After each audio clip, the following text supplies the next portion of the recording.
Hi, I'm Billy Goodnick, local landscape architect and host of Garden Wise, where everybody comes to learn more about sustainable landscaping and how to use it in your garden. Got some really nice plant-related segments coming up, but first I want to impress you with the first of many very complicated botanical names, Parthenocissus tricuspidata. Got that out of the way. Now we're going to talk to Tim Burgess with the Sustainability Division of Santa Barbara, and we're going to learn more about our earlier conversation about how to turn your garden into a sponge.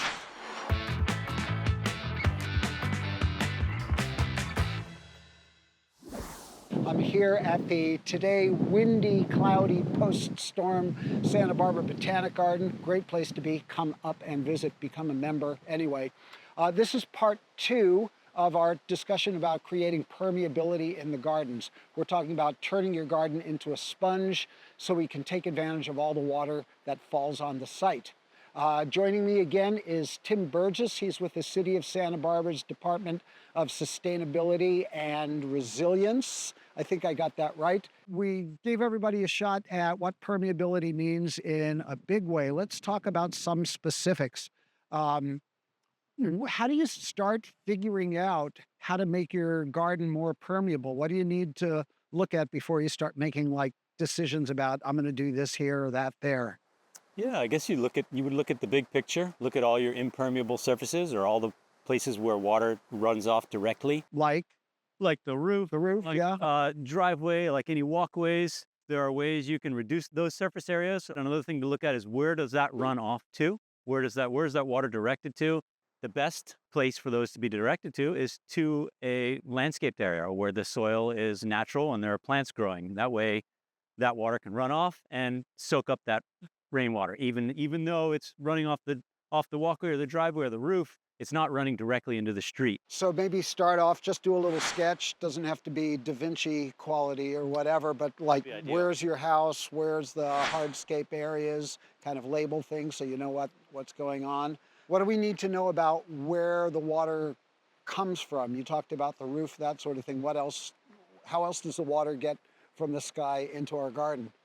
There are ways that the water is conveyed. It hits the roof. It goes into, sometimes you don't have gutters, it runs directly off the roof in a line. Seep drainage everywhere. Sure. And then sometimes there are gutters with a downspout where it's directed to one spot.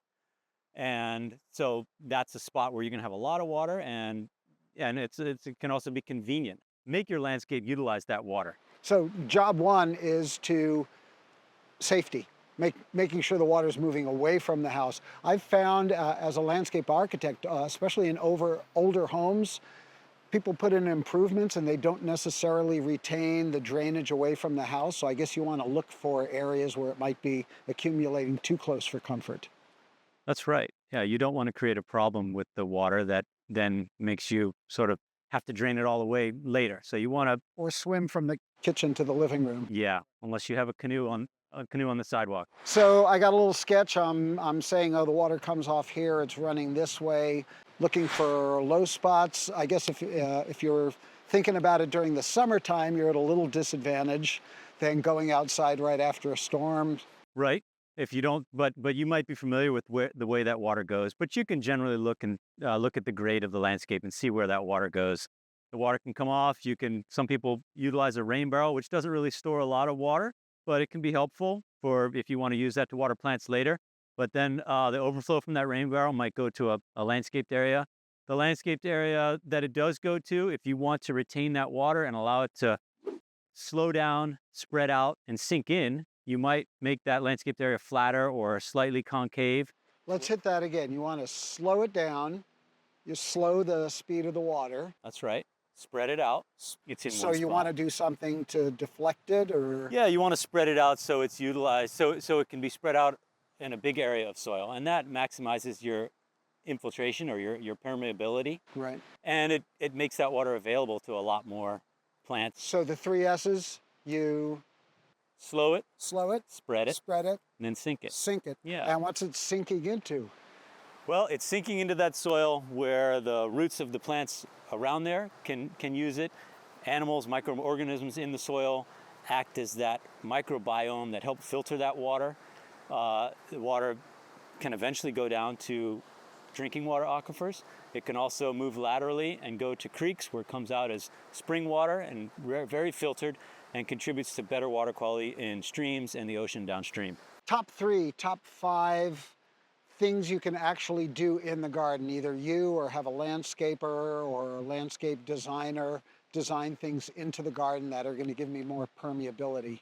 What's the simplest thing you can do just to get the water to soak in and not run through the living room?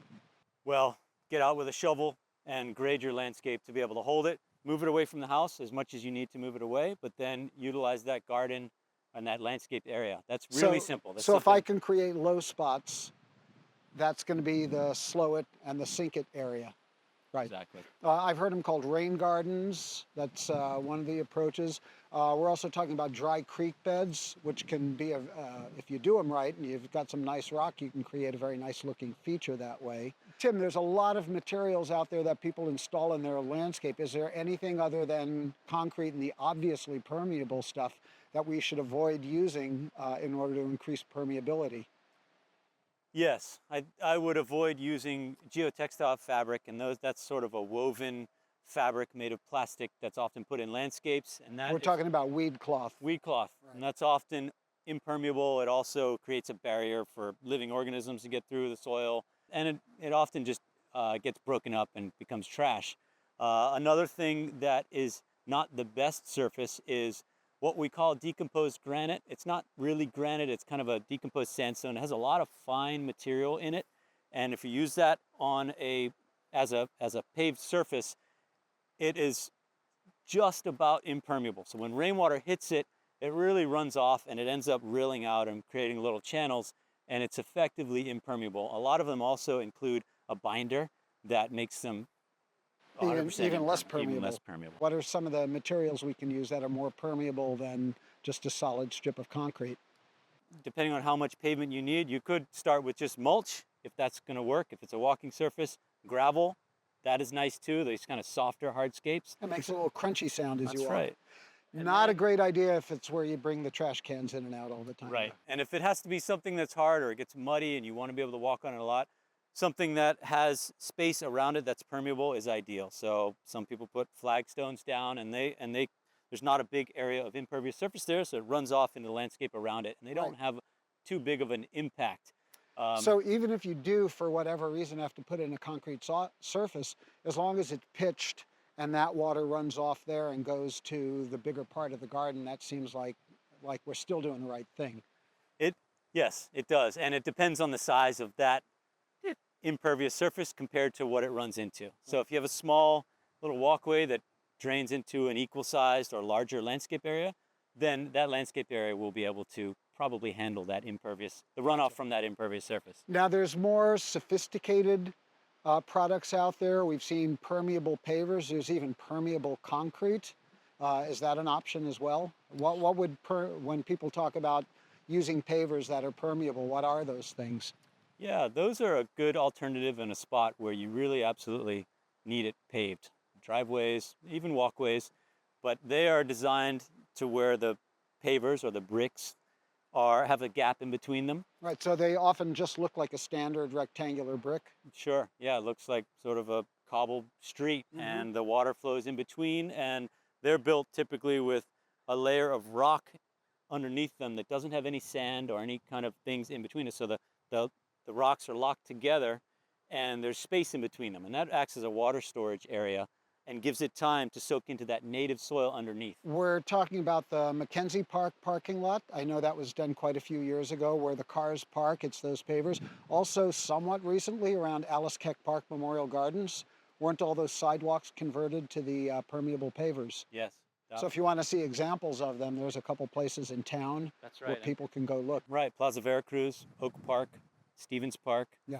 And then we did Quarantina Street, 2 blocks, the 700 and 800 block of Quarantina Street, all in permeable pavers. Wow, that's impressive. Yeah. Dry creeks, or the look of a dry creek, I guess the thing there is to make sure, even if you have the decorative rock, you go as far down as you can and have more permeable material like filler rock and that sort of thing in there. the lawn bowls on De La Vina Street at Spencer Adams. There's a nice little demonstration there of a dry creek. Yeah, dry creeks are great. If you need to direct the water off site, you can lengthen the time that it takes to get off site, and that gives that water time to soak in, And that's to slow it. to slow it down, to allow it to sink in. So these don't have to be barren. There are plants that will withstand being in soggy soil for the winter time, and then you can just let them go dry in the summertime. I think the Botanic Garden's a good place to learn more about those. That's right, yeah, and native plants are always a good choice because they're adapted to the climate in Santa Barbara, and so they can survive without excess irrigation. They can survive off the rainwater. Cool. A lot of great ideas. Try some of them out. You can dig a little bit deeper. We're going to put up a website where you can, places you can go where you can learn more about specific materials, how to do this in your own garden. Tim, we'll get you back for another one. Thanks, Billy. Thanks. Rain or shine, water conservation is a way of life in Santa Barbara. Take water conservation to the next level. By replacing your water-thirsty lawn with water-wise plants, you can enjoy a colorful, low-maintenance garden with more flowers. And make use of rainwater by turning runoff into a resource. The city provides incentives to encourage water-efficient landscapes. Apply for a rebate now. Easy on the eyes, water-wise. Thank you, Tim Burgess, for helping us understand how to make our garden spongier. For more information about creating more permeability in your garden, go to the website you're looking at on your screen. Next up, going to one of my happy places, the Santa Barbara Botanic Garden, where I'll meet with Alejandro Lemus, and we're going to talk about different California native plants that would be appropriate in your garden. They can help you save money and also lower your water bill. But first, another botanical name, Arcantophoenix cunninghamiana. Thank you.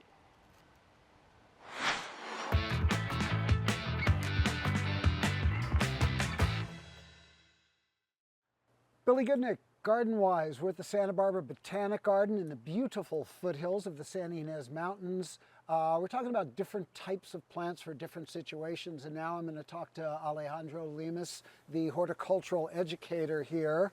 And we're talking about little flower beds, things where you want stuff that's kind of pretty. We often think about natives as being those kind of tough background plants, but there's a lot of natives that are going to look like Martha Stewart put them in your garden.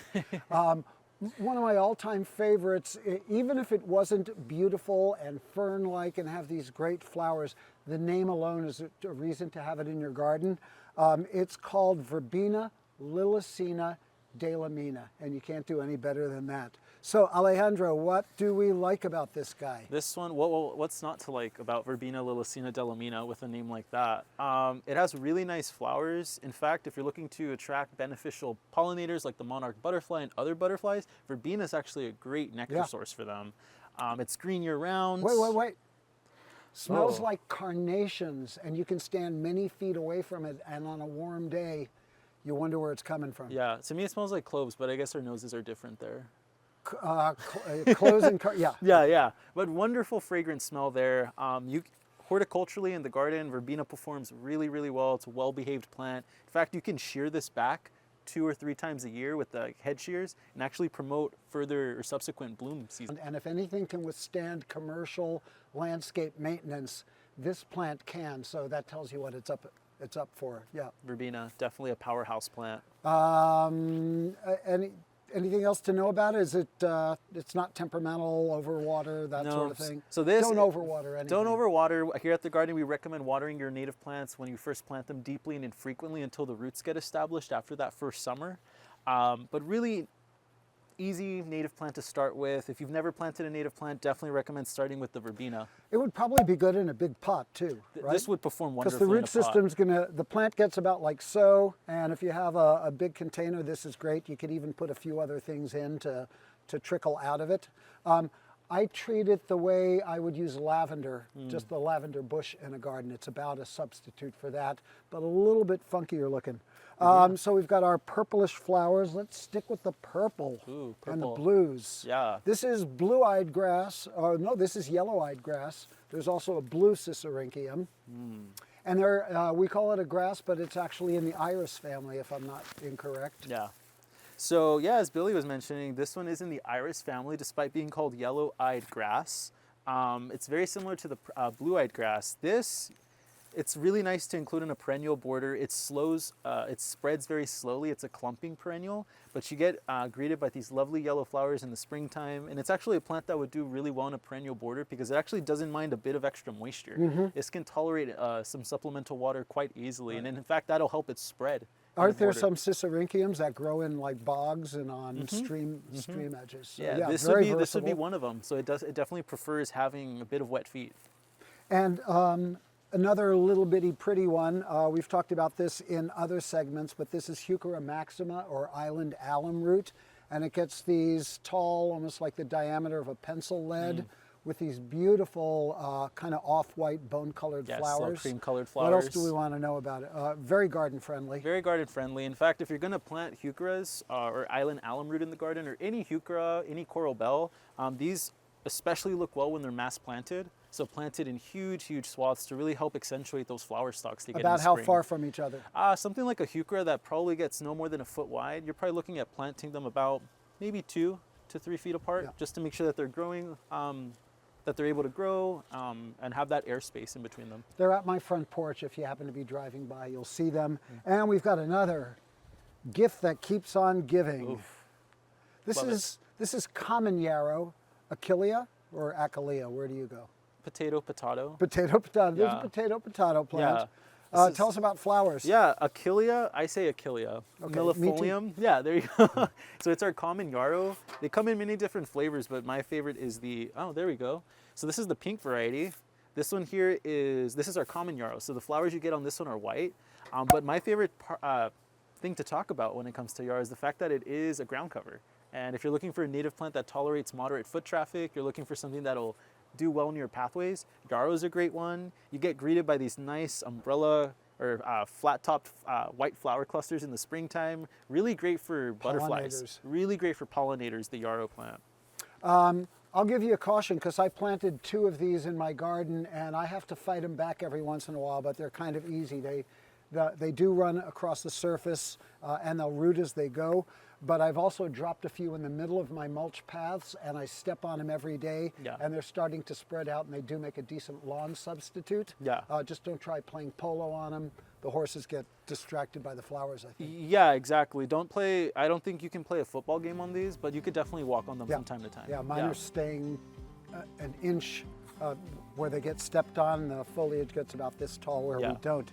I think that's all our pretty flower stuff. Come up to the Botanic Garden, snoop around.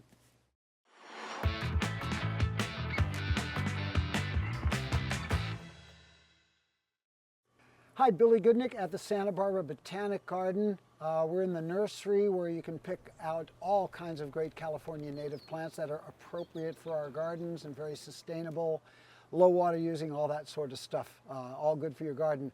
I'm talking with Alejandro Lemus, who's the horticultural educator here.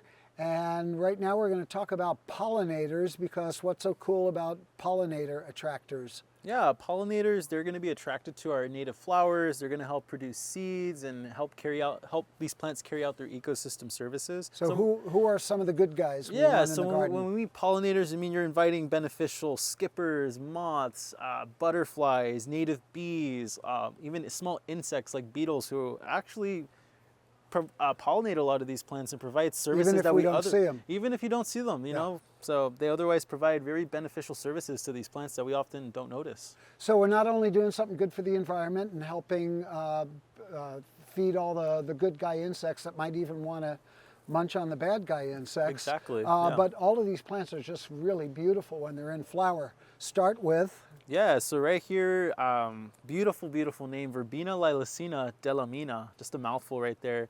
As you can see, really beautiful purple flowers.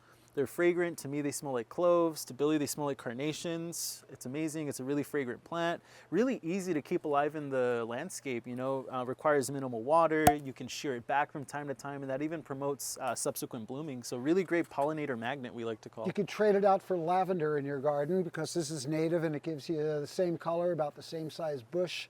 But it doesn't smell like lavender. So if you have to have lavender, I guess you can have some. I We'll guess. tolerate it. Yeah, I won't talk to them, but you tolerate it. Okay, Yeah, yeah. I'll let them in. What's this unspectacular currently? Yeah, I mean, it doesn't look like much in its pot. I don't want to hurt their feelings, but this is actually our Pacific gum plant, Grindelia stricta platyphylla. I just love saying that name. It's a gum plant, so it's in the sunflower family. It's a native aster, but in the springtime, once this plant is a little larger, it produces these nice yellow sunflowers that are really attractive to monarch butterflies or any butterflies that are going to require that nectar source at their adult stage. So really, I like to plant this one in a perennial border with other plants like verbena. About how big?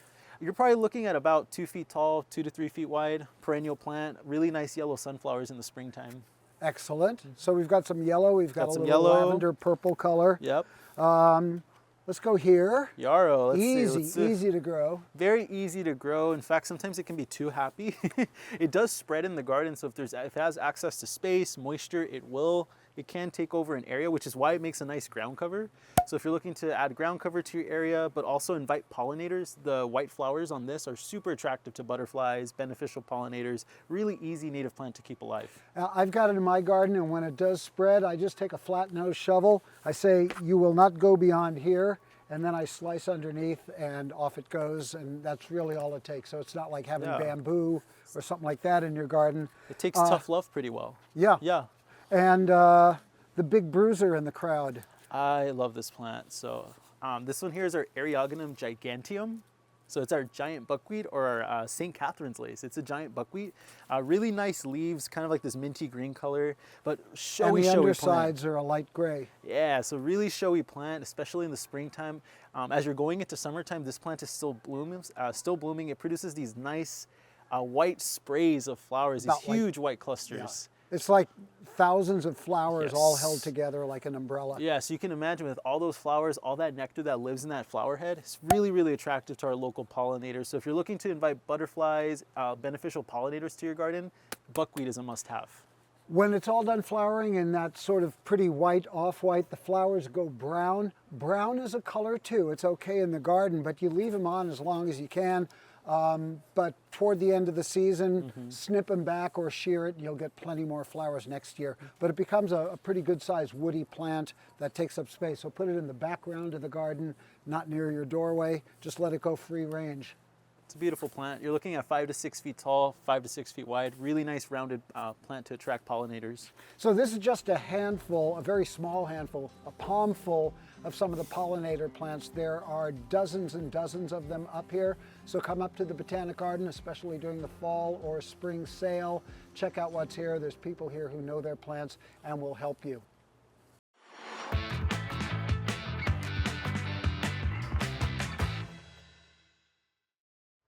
Hi, Billy Goodnick. I'm at the Santa Barbara Botanic Garden up in the beautiful foothills where you can buy an incredible number of different types of California native plants. Good for your garden, good for habitat, all sorts of situations. I've got horticultural educator Alejandro me. Lemus with Yeah. me, and right now we're talking about ground covers for big slopes. A lot of Santa Barbara, if you haven't noticed, in Santa Barbara County is in slopes, poor soil, that sort of thing. These plants are going to be able to take it. You don't have to baby them. Caution, give them space. Find out what their predictable mature size is and don't overdo it. Better to be patient than to have them grow too close together and pile up and get woody and become a fire hazard. That's my public service announcement. There you go. What do we have here, Alejandro? So today I'd like to present to you Salvia mellifera terraseca, and this is actually a black sage ground cover. Very fragrant plant. It's one of my favorite ground covers. If you could only smell the leaves right now, it's a very nostalgic smell to me. It smells like Vapo Rub. So if that means anything to you, but you it's were raised in a Vicks factory. Yes, right? exactly. Okay. That's that. Born and raised. So it's a great ground cover. It takes full sun really well, but also can take partial shade under trees really, really well. It's a ground cover, 1 to 2 feet tall, about 5 to 6 feet wide. So if you're looking to stabilize soils that are constantly eroding or create a nice green ground cover look, attractive to pollinators, definitely recommend the terraseca black sage. And there are other ground cover sages. This is the only one we're covering here, but there's Bee's Bliss. There's What are some of the other low There's spreaders? Bee's Bliss, there's Mrs. Beard, funny name right there. So many other salvia ground covers that will achieve that same look you're going for. If you're looking to carpet an area that's bare and add vegetation, invite wildlife, I definitely recommend the salvia ground covers. Cool. Yeah. Real popular plant that we get a lot of in Santa Barbara. Same caution, don't plant them too close together. This is Yankee Point Ceanothus. So I especially love this one. There's so many great ground cover Ceanothus you can use, or California lilac ground cover.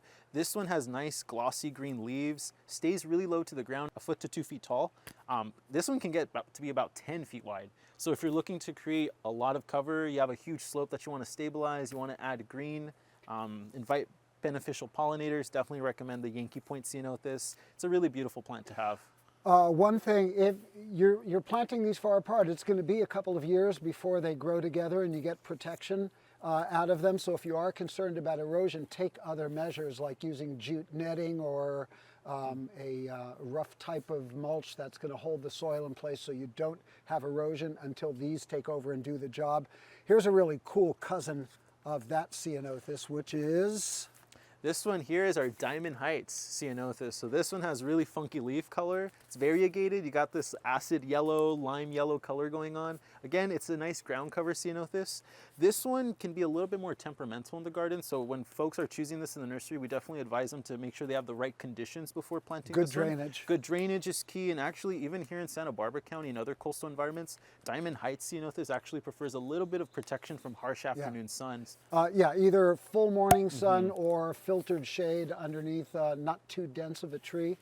Yeah, but really beautiful Ceanothus. And something a little more frilly, you pronounce it, because I used to know what this was and somebody changed its name. Yeah, it's a mouthful. Botanists are always changing the names of plants on us. Because they need a new doctoral degree. Exactly, Right. exactly. They got to find new research. But this one is Corythrogene phylogenifolia, mouthful right there, or silver carpet sandaster, which I know it by. Yeah. But it's a really nice ground cover plant, especially if you're looking for something silvery.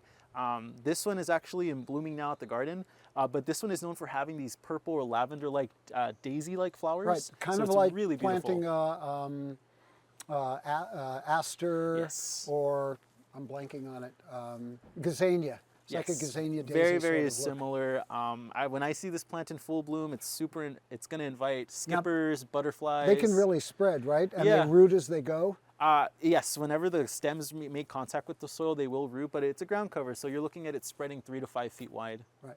Really beautiful plant. Corythrogene, Billy. So if you've got a slope you need to cover, smaller spaces, bigger spaces, the main caution is know their predictable mature size, space them appropriately, and do something. If you need slope protection from rain, that sort of thing, put down some sort of surface that you can either remove or just let the plants grow over. We're talking about jute netting and what's often called gorilla hair mulch or shredded bark.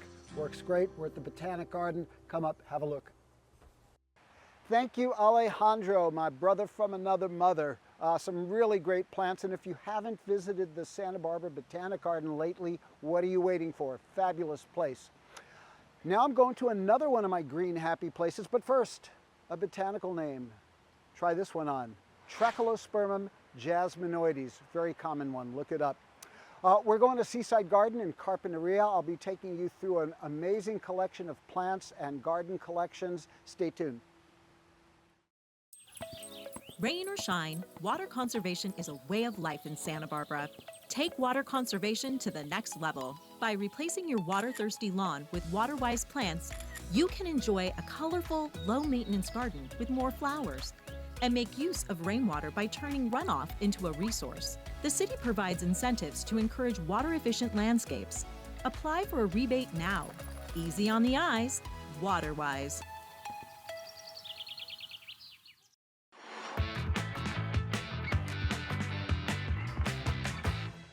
Hi, Billy Goodnick. I'm at Seaside Gardens in Carpinteria, one of my favorite nurseries, and also the great thing about this place is they've got a few acres of planted gardens in different styles where you can see how some of the plants are going to grow up to their mature size. Helps you know whether it's going to grow up to be a Rottweiler or a Yorkie.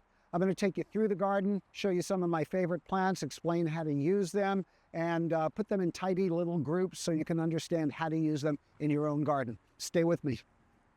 I'm standing next to a couple of versions of a plant called Loropetalum, and they all derive from a plant called Loropetalum chinensis, or Chinese fringe flower.